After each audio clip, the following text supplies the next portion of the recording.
VigilanteWilliamson here with a very simple question, and that is, how are the Carolina Panthers going to do this year? Now, I've been accused, at least by myself, of being kind of a homer to teams and cities that I have a connection with. And I definitely have a connection with Charlotte. I still love Charlotte.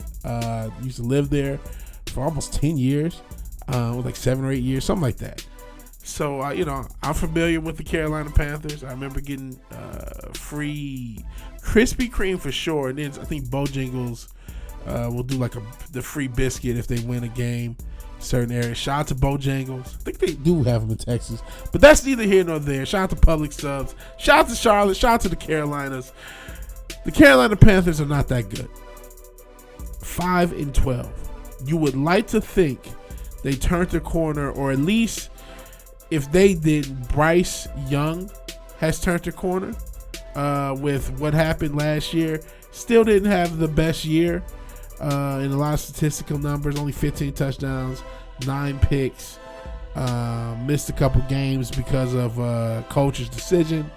But he looked a lot better going down the stretch of the season than before. He looked like he could actually be an NFL quarterback, which a lot of people weren't sure. I'm still not 100% sure. I do like certain parts about this team, mainly the receivers. Mainly, I like Adam Thielen a lot. Didn't have the best year counting wise, only 615 yards. Another thing, Bryce Young does get sacked quite a bit. You would like to think if he gets sacked a little less, and some of that may be on him, some of that may be on the line, but in combination, if he can get sacked less, maybe he'll have a lot more impact, be able to get it to these receivers. I like Thielen. I like Xavier Legette. There's been rumors about him being traded. I think they can put up better numbers than what they did. That said, Thielen did miss some games. And speaking of missing games, there's another guy I don't know if he can be what he once was, but Hunter Renfrow. Man, if you remember, Pepperidge Farm remembers Hunter Renfrow when he was with the Raiders. You can look up a highlight tape of Hunter Renfrow and see all the crazy route running shit he did for that 1,000-yard season. If he can be close to what he was there, and then, you don't necessarily have that blow up the top of the defense type receiver, but you got a lot of cool underneath, smooth receivers, you can do something. Even though I'm not saying explosive, but these are good receivers that make themselves open. I can see you doing something with this receiving core and with Bryce if he's there to take the next step. Now, he is a smaller quarterback. I think he was an overhyped quarterback, like a lot of these quarterbacks were coming in. But he has shown me something the last stretch of the season last year. I'm still worried about this team.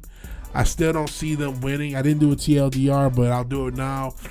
6 or 7 games. They went 5-12, 6 or 7 games would be an improvement. Let's not kid ourselves. They're just not that great of a team. And the defense is still one of the worst defenses in the league. Even if the offense does improve, I'm not expecting them to be the best offense in the league. You know what I'm saying? I'm not expecting them to improve that much. Now, you did have Chuba Hubbard, great running back. You did have a good running game with him. And even Bryce got into the act 200 yards himself as a quarterback. So, you don't really want to run Bryce too much.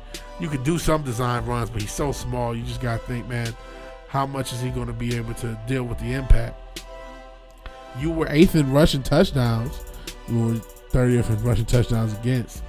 And you were the rushing defense in the league. And despite Chuba's heroics, not one of the better running offenses. Golly, I don't know. I don't see this. I'm being nice because I think Bryce is going to be a little bit better. But this team still has a lot to improve. A lot to improve for me to say, yeah, this is going to be a better team for sure. Let's look at the schedule. Starting off with some easy stuff. First, you got the Jags. One of these teams got to win. And then you got the Cardinals. One of these teams got to win. The Falcons. One of these teams got to win. The Patriots, who I think will be a little bit better. The Dolphins. See, that's one thing you do have. You don't have the toughest schedule because you were such a bad team and this division isn't going to really be matched up. So you start off with winnable games. If you're going to get, that's why it's not crazy for you to get 6 or 7 games. I would say a floor would be like 3 wins or something. I don't know. Silly. I can't see them getting above 8. Maybe they can get to 8. You look at the schedule, depending on how these teams are going to be. I mean, I think the Patriots are going to be good. But your first 7 weeks, you don't really have a dominant team or a team that at least was dominant last year or that you're going to predict to be dominant this year.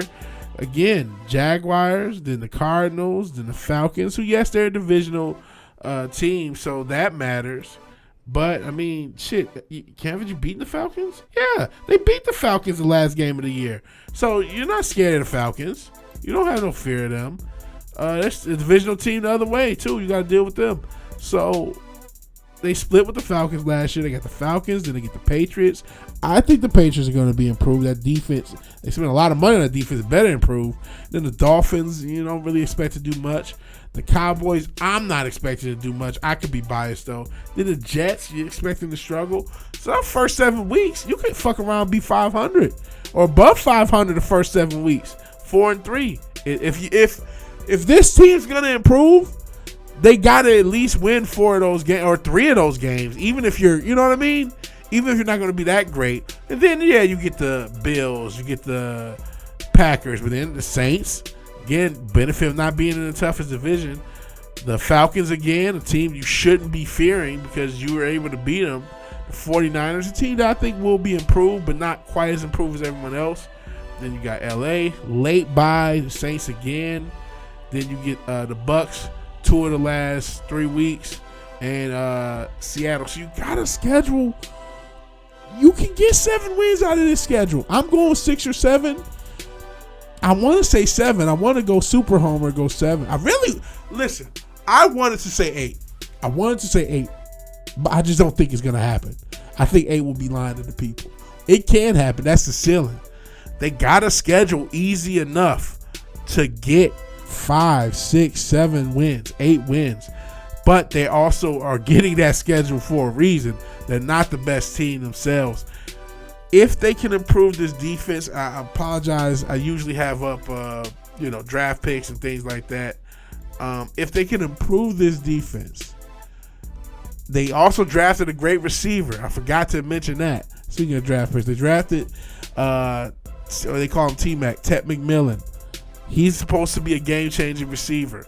With the receivers they had, and should have mentioned this earlier in the video when I was talking about the receivers. It just slipped my mind, so I apologize for doing it so late. That's what she said. But you have Thielen, you have Renfro, you have Leggett, and then you have a receiver as T-Mac can be what everyone thinks he can be and be the guy that can take the top off the defense.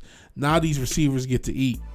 Underneath, and you got an identity, and you got an offensive identity, and maybe that's enough to sneak around and get 8, maybe even 9 wins on a schedule that is this soft. So I'm going with 7. I'm going with 7. But man, this defense has to improve too. You can't just be this cupcake defense. They might have an offensive identity with T-Mac and with these receivers and with Bryce and of course Chuba Hubbard. And I keep forgetting things. Sorry, Carolina fans. They have Rico Dowdle. I mean, that's not the biggest addition, but they got him from Dallas, and it gives Chuba some space. It gives him some carries off, and that's always good, especially in this era. You don't want to overdo your running game or overdo your running back if you don't have to. You don't want to put too many carries on them if you don't. So having that secondary running back, maybe I'm just a Lions fan. I see things through that lens of having 2 running backs or 2 main running backs, but you can do a little bit of that with Rico Dotto. I think Chuba's still going to get most of the touches. Maybe they can put together a good enough offense. They're not going to have the world's toughest schedule. They don't have to deal with Murderers Row. So 7 wins is a nice improvement set for the Panthers. But what do you think? If you like the video, please like the video. If you're so obliged to share and subscribe, please do that. Even if you do none of these things, thank you for watching. Thank you for your time. Good night. God bless. I will talk to you guys later. Peace.